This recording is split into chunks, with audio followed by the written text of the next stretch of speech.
Hi guys, I usually try to avoid being this big talking head, kind of like that on your YouTube screen, just repeating news articles. There's so many people who do that. They just sit there and they repeat news articles and they pick and choose what they find. But I wanted to sort of relay a different message using news articles today, which I'll put down in my information box now that YouTube changed their formatting. And I'll just start with this propaganda. It's really more of like a hack. And they're deceiving a lot of people, giving them false hope in this economy. And the first story is that stocks rise on Intel, JPMorgan, S&P crosses 1,200.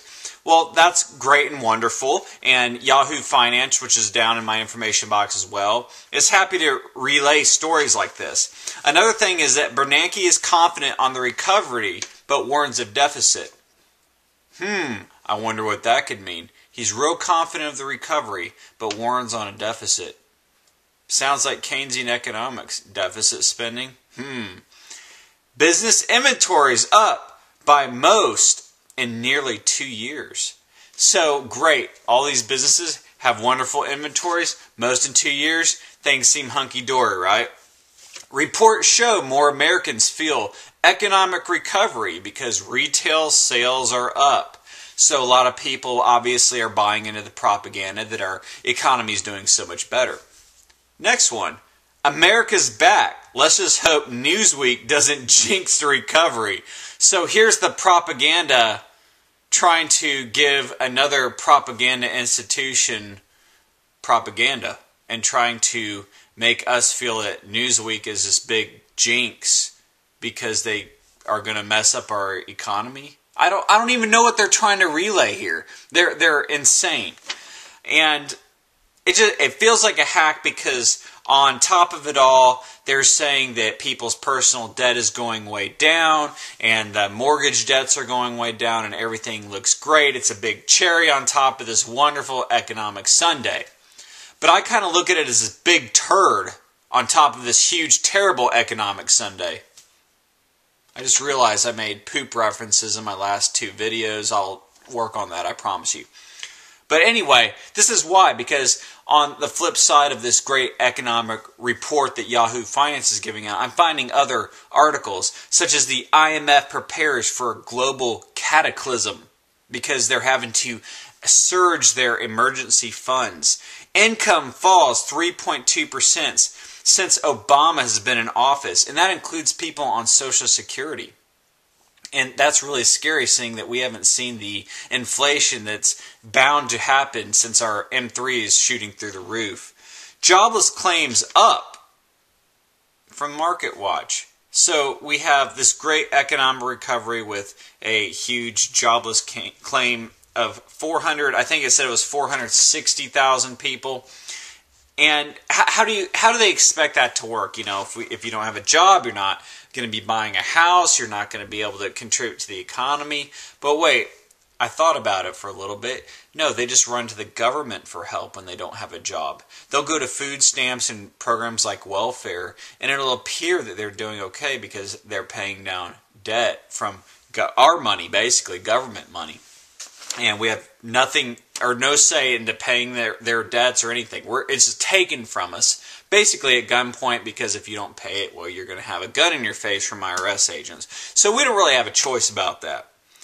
Okay, so the next one. Rick Bookstaber, a senior SEC employee, warns of a potential bond market collapse.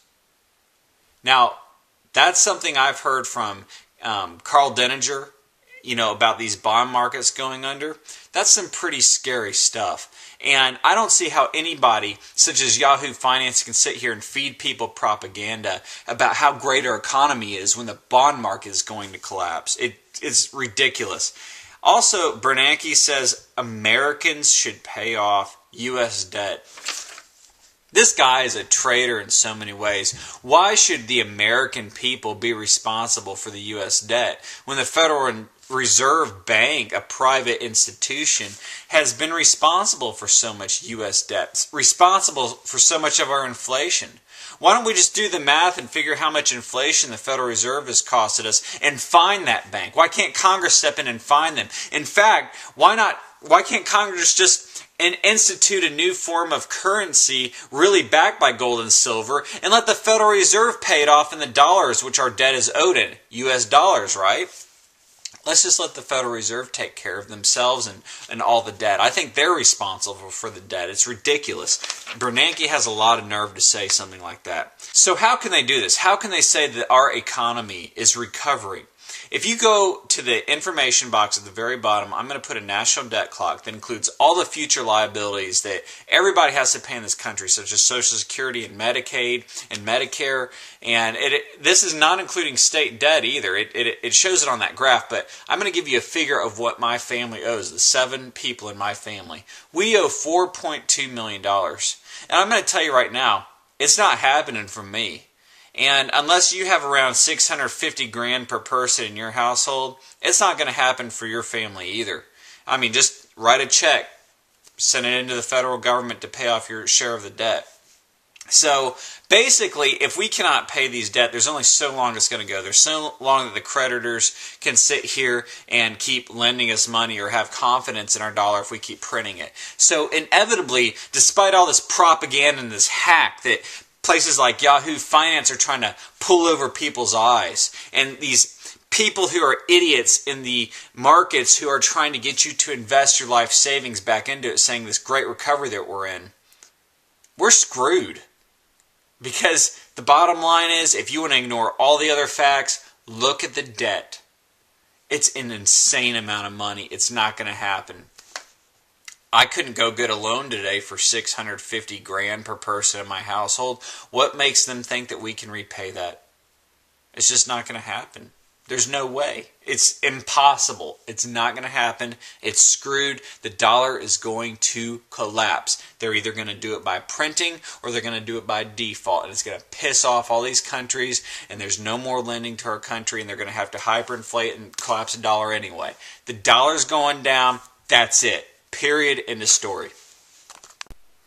As a footnote to this video, I'd really appreciate it if some of you wouldn't mind leaving some feedback on why you think the media is trying to convince us that this economy is going through this great recovery process and how wonderful that we're doing. Because that's a very confusing thing to me, because if I know that somebody's getting screwed, I'm going to tell them. I'm just going to be upfront about it. And they know that we're being screwed. They've got to know it. But for some reason, they're giving us this propaganda or this hack saying, no, we're doing great, we're recovering, and everybody's jumping for joy thinking that we're doing so wonderful when we're really just kind of putting an extra foot in the economic grave.